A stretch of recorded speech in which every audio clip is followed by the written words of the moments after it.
Most of the collectors we know are very special people. Perhaps it's because of their collecting interests, or perhaps it's that the more inquisitive, the more enthusiastic, the more independent among us become collectors. When we first met Berenice Kent, she was, as she describes herself, an average middle-class housewife. Within a few years, she had become immersed in her collections and her life changed. Berenice had become famous as the premier collector of Art Deco and Art Nouveau. She explored the then unimportant decorative periods. In the 1950s, acquaintances were amused at Berenice's blue fingernails, floor-length fringed dresses, and huge jewelry. But Berenice was immersed in her interests, and she lived the times she admired. It was through her that others began to recognize the best of the past. She gained national, even international fame, and a life of excitement and intellectual challenge because of her collection. We visited her a short time ago, just days before her untimely death. She always loved to show her collection to new friends, so we are doing it for her now. Berenice, we have known you forever. We knew you before you were the famous Berenice Kent, and we know how art has changed your life. Now, what was the first thing you collected? The first thing I ever collected was Mason and Dresden angels. My boy, all those silly little angels that were... My God, how you've changed. Then you went from there to... And then I bought paperweights. That's when we met you, buying paperweights. It was the paperweights. And my husband was very pleased because he said, you can't clutter the house up with paperweights. But little did he know. What was going to happen? He died when I had 7 paperweights. But then I acquired afterwards a big collection, way in advance of everybody else. And then from there you went to? And then I went to Art Nouveau. You were the Art Now, Nouveau you were ahead queen, of really. You were ahead of everybody. When did you start on Art Nouveau? Well, I sort of am it. Not quite as old as Art Nouveau. But I know that when they had the first major Art Deco show in this country, was it Minneapolis? Minneapolis. That you were really one of the founders of it. I was invited by the museum as a guest. But strangely enough, Bevis Hillier, who wrote the first book on Art Deco, did that show. And the strange thing was, there were about 5,000 people at the opening. He came from London, and I tried to meet him. But all they could do was to direct me to the next pink bathtub full of gin.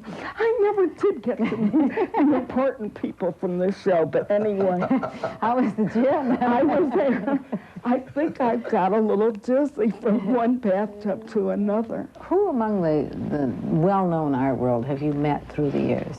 Oh, well, Red Grooms did my portrait. Well, everyone almost did. How many portraits are there here? There are 59 artists that have done my portrait. The 59th I've just heard about, and I haven't seen the portrait. That's George Kokar. If you know Kokar's, crazy. His wild paintings and the big teeth and the bulgy eyes. I'm quite excited to see what he did. I collect anything my intuition tells me to. Anything that really excites me, maybe way before anybody even knows that it's important. You're not collecting for profit, you're collecting for fun. It's a way of life. I'm artistic clutter. Artistic clutter? Yeah. That's a good period. I really think nobody has done artistic clutter yet.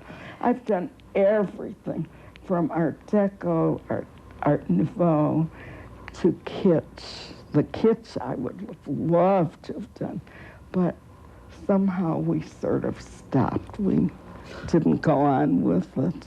Now, I see you have Tiffany candlesticks. Oh, those I've had for many, many years before anybody started collecting them.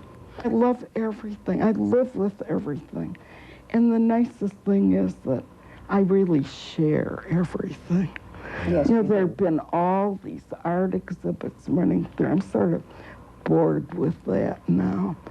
But my the most wonderful friends among the artists and the museum people and the writers and the musicians.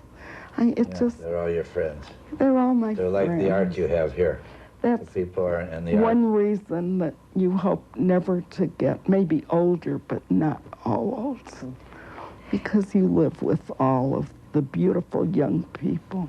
I like your fringed lampshades too. That is All of your lamps, as a matter of fact. Yeah, the lamps are outrageous. The big umbrella lamps are in my bedroom, and the lamps in the dining area are really very interesting. You've had fun with everything. Yeah, it's You really have enjoyed this stuff.